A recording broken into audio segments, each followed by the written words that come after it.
We dismiss history at our peril. Liberty Nation Radio with Mark Angelides.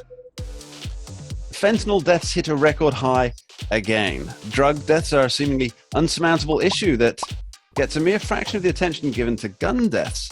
So why are the political class so keen to shine the light on one, but not on the other, far bigger problem? Well, we're fortunate to have with us today author, columnist, all-round fantastic person, and producer of Liberty Nation's C5, Sarah Cowgill. Thanks for coming in, Sarah. Wow, with an intro like that, how could I decline? That's how we drag our guests in. We give them great intros. Now, Sarah, what are the latest? We're hooked. Okay, they're in. They Let's can't make them an intro they can't refuse. Sarah, what are the latest figures on fentanyl deaths? I just wrote a piece on this, and like the latest numbers coming out from 2021, it's pretty bad. It's 107,000 opioid fentanyl induced overdose deaths.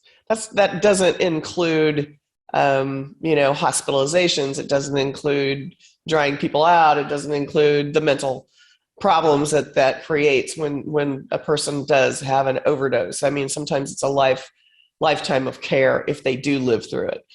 To put that into perspective, by the time you and I are done talking here, somebody will have OD'd and died within 5 minutes. It's about every 5 minutes somebody ODs and dies with drugs laced with fentanyl in the United States. So when we're done here, say a little prayer and move on. It's really bad right now. Sarah, fentanyl, it's not a drug in itself. It's something that's put into other drugs that people are buying. So it's present in cocaine, methamphetamine, or all these different drugs that people think that they're getting what they're used to getting. But now they're getting something with fentanyl. Now, what's the purpose of putting fentanyl into these drugs?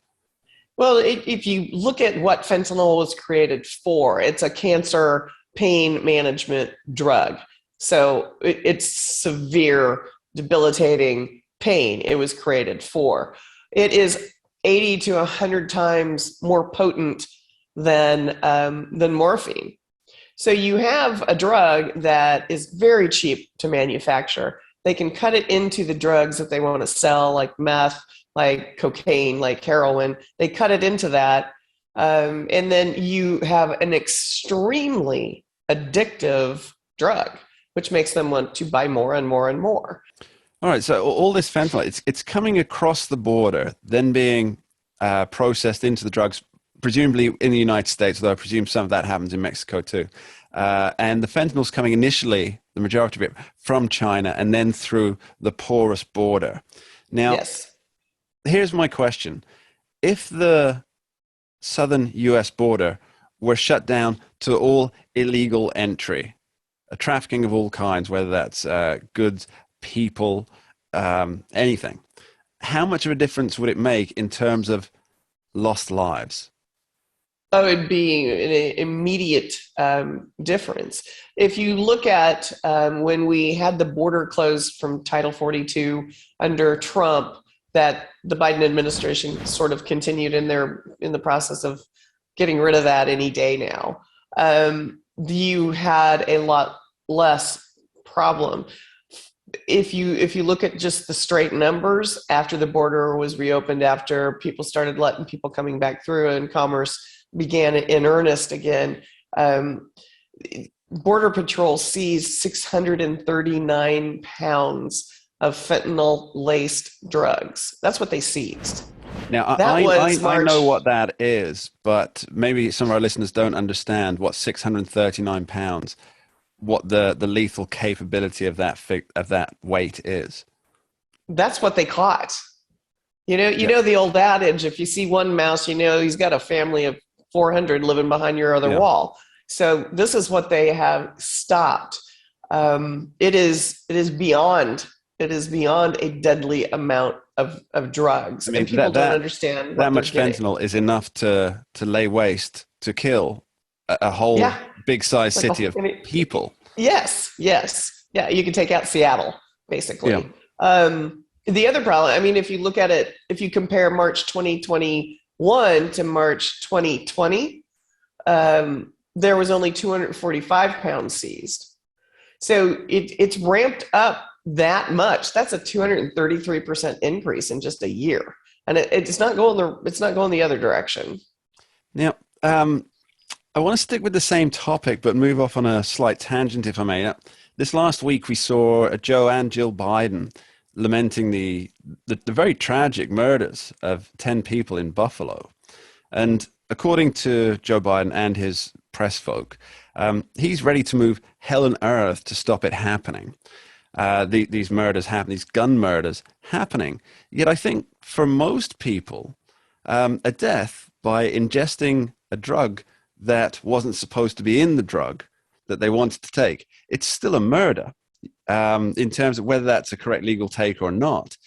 Slipping something in that's likely to kill you, I can't really see the moral difference between the two things not being both murders. So why is Biden so willing to act on one, ready to put the full force of the federal government into effect to stop one, but not the other that claims 5 times more souls per year? Because in order to do that, he would have to, basically shut down the border or complete the wall or make sure the barriers are up and funnel people through the way it's always been designed that people come into this country. It's just not you can't just open the door and let everybody in.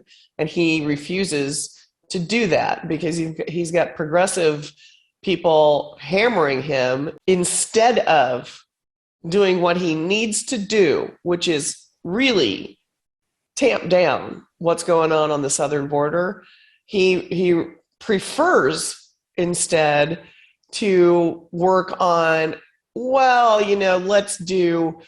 prohibit, let's add to the aiding and the abetting by more programs. We need to do more programs to keep people who are doing drugs into rehab centers. And, we need to teach them not to do that. And, that's addicts are addicts. They're going to do whatever they can do to get a hold of whatever they want, whatever they're addicted to. And you're not going to have them go into a program, come out and be all cleaned up and be a good member of society. So he's throwing money and ideas at the wrong end of the problem. If you shut down the supply chain, that's where you're going to get the most bang for your buck. You mentioned supply chains. It's almost as though we should put Pete Buttigieg in charge of bringing it in, and then almost certainly we'd have a shortage overnight. Sarah Cowgill, thank you ever so much. Thank you, Mark. Always a pleasure. We'll be right back after this short break discussing New York Governor Kathy Hochul and her plans to usurp free speech. Don't touch that dial. We dismiss history at our peril. Liberty Nation Radio with Mark Angelides. We're doing it for real, really real. Liberty Nation. And Jeff Charles, contributor for LibertyNation.com. I think we're starting to make an impact. Liberty style, fight for freedom.